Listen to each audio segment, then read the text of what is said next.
In the spring of 2020, UFC President Dana White teased the idea of holding UFC events from a private island, reminding hardcore fans of an upstart promotion who pulled a similar stunt all the way back in 2006.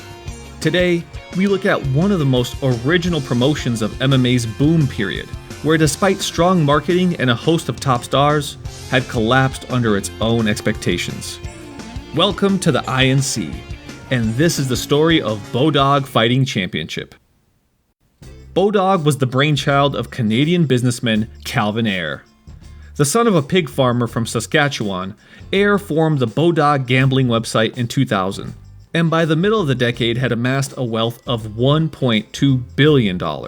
With Ayre's jet-setting jackpot lifestyle a central part of the company's advertising.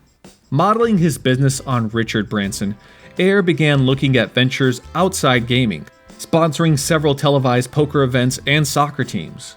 And with MMA's popularity on the rise following the success of The Ultimate Fighter, it wasn't long before Ayre threw his name into the mix. Bodog Fighting Championships was formed in the summer of 2006, but was immediately beset with problems.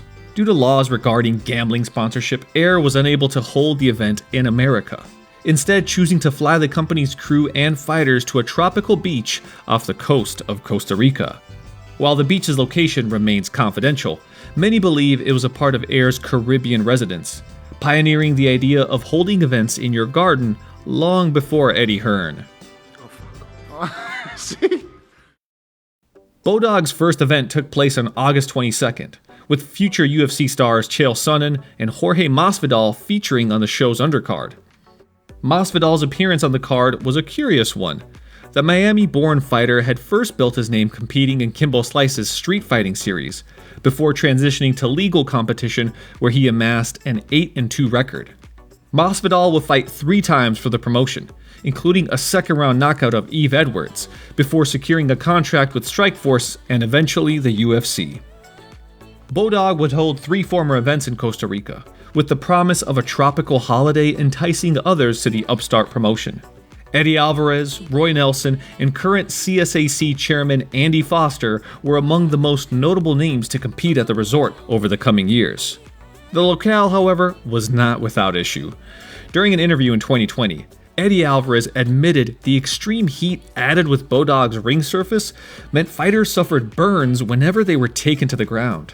Alvarez later claimed that when Ayre finally arrived to attend the fights, he did so aboard a private yacht accompanied by several models. Bodog was financed by the marketing department of Ayre's gaming enterprise, and it soon became clear to many what the promotion's main purpose was. Along with its beach setting, Bodog were also known for being one of the first major promotions to embrace women's matches, with Tara La Rosa, Shayna Baszler, and Julie Kedzie some of the most notable alum over its 3-year tenure. La Rosa in particular would thrive in the promotion, becoming the company's only women's champion, and in doing so staking a claim as the pound-for-pound best female fighter in the world. Bodog's embracement of women's MMA saw them cross-promote for the infamous Hook and Shoot tournament in 2007, where a young Miesha Tate got a brutal introduction to the sport at the hands of Caitlin Young. Gigantic head kick knocks Tate to the ground, and another one buckles under the canvas. Once again, Caitlin Young victorious in the opening moments of the fight. For 2007, Bodog switched from its beach setting to a converted palace in St. Petersburg, building towards the company's Clash of Nations event later in the year. While Bodog continued to find future stars, including Matt Brown and a 1-0 Cain Velasquez, the promotion's Russian season was far less well received, not helped by the company's decision to split its cards across a 7-episode season, with each episode embracing the sights and sounds of its locale. Again, remember where the funding for Bodog came from. It did, however, lead to the biggest show in Bodog's history, the Clash of Nations on April 14th, a card attended by such luminaries as Silvio Berlusconi, Jean-Claude Van Damme, and... oh boy. The card saw Bodog alum taking on fighters from the fabled Russian Red Devil training camp, with Fedor Emelianenko taking on Olympic medalist Matt Lindland in the main event. Fedor reversed Lindland's takedown to score one of his own in the first 30 seconds, and with the wrestler in unfamiliar waters on his back, there would be only one result. As a tempo, Fedor, bleeding, hurt, but still gets the armbar victory in the early seconds of the first round. Bodog moved to Canada for their next two events, but behind the scenes, the Sharks were starting to circle the promotion. In January of 2008, the US government seized $24 million from bank accounts linked to Bodog and its owner, Air, and it announced that it would be launching a criminal investigation into the company. Air resigned from his position with Bodog Entertainment shortly after, and without its talismanic leader, the company's days were numbered. Bodog would hold one final event at the Megasport Ice Arena in Russia.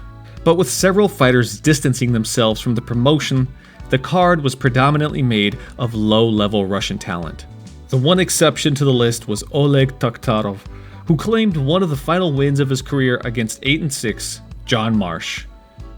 Bodog formally shut its doors in mid-2008, having lost a reported $38 million during its 3-year tenure, with Matt Lindland later claiming he was still owed money for his 2007 bout with Fedor. In 2012, Air was indicted on charges relating to illegal gambling and money laundering, eventually pleading guilty to a single misdemeanor charge. While the other charges against him were dropped in 2017, the conviction led Air to step away from the business world, while Bodog.com was seized by the US government and shut down the following year. Bodog can stake a claim as the most unique promotion of MMA's expansion era, thanks in part to its stunning locales and its ability to find top talent early in their career. But the nature of its funding and the sheer extravagance of their events left the promotion feeling more like an ego trip, and it was no surprise when the bottom finally dropped out. Bodog's mark on the MMA footprint was ultimately one of novelty, but the memories, or should that be memories, continued to live on.